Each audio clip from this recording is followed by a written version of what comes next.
Whilst he held the knife close to Jenny's neck, the patient by my side was convulsing, jumping up and down, pointing her finger, trying to say something. "I want you, I want you," it shouted as it threw up some blood, its voice rough and husky. I knew now what was going on. These patients were being experimented on or tortured by this group. "What say you?" quipped the man with the knife to Jenny's throat. "What do you mean?" I said. "Are you a patient or a doctor? Only two choices," he chuckled, grabbing Jenny close to himself. "If you mean am I affected?" "No." The man laughed.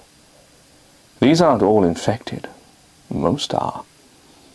That one there," he pointed at the woman. "She's infected. She will die soon. Look at her. She disgusts me.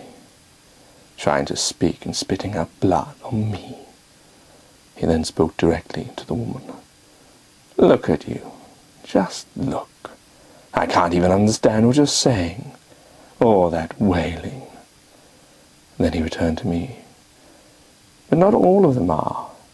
But to find a cure, you must have bodies." "So that's what you're doing, finding a cure?" "Maybe. Maybe not. Maybe we're beyond a cure. Who cares? Beyond me now. All a bit of fun." "You want some fun?" "Do you mean do I want to torture and tie up these patients?" "Torture? That's such an antiquated word. Besides, most of them aren't human anymore. Not like your friend here. She feels very human." "Leave her alone." "Oh, what, tramp?" "Yes, I know who you are. I remember you on the streets. You didn't even beg." "Who are you?" "I'm no longer me." "I think you mean, who was I?" "I used to work in the building where you used to sit and fester. The insurance company. You were asleep most of the time." "Then why this?" "This? This is a pastime. We need something to do. We can't let all the infected ones die around us. You do know how they die, don't you? They blow up, just like that. And some say that if you drink their blood or you get too close to them, you can become infected too. So all of these might be carriers. You want to take the risk? This is life and death, my friend. Life and bloody death. Sleep well, do you?" "You ask me that?" "Yes. Very right I do. I sleep like a log, first time in my life. Why, you see, now things are in my control. I have the power with my friends here. We run this city. We make sure what's what. No more easy street, no more tramps, not in my city." "Let Jenny go." "Why? She yours?" Jenny looked at me with her big eyes.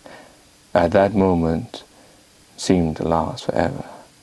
Such a moment that if we were alone, who knows what could have happened. "Let her go. I think she might be infected. She might need some of my special treatment. What do you think, lads?" The lads, as he called them, laughed and glanced at each other with glee. "Why are you doing this? Let her go." And to my amazement, he did so. He threw Jenny to the ground like a sack of potatoes. I jumped down to pick her up. She held on to me so tightly, as if I had rescued her from a pack of lions, and yet all I had done was reason with them. But it was not my efforts that saved her. This man had no need of her. He had all these toys in this hospital. What pain he was putting them through, I have no idea. We left him to his devices. As we left, I turned round to see him leaning over that woman. He took out a surgical knife from his pocket and cut a hole in her throat. She coughed and choked until she spat out the last bloody air that her lungs had previously inhaled.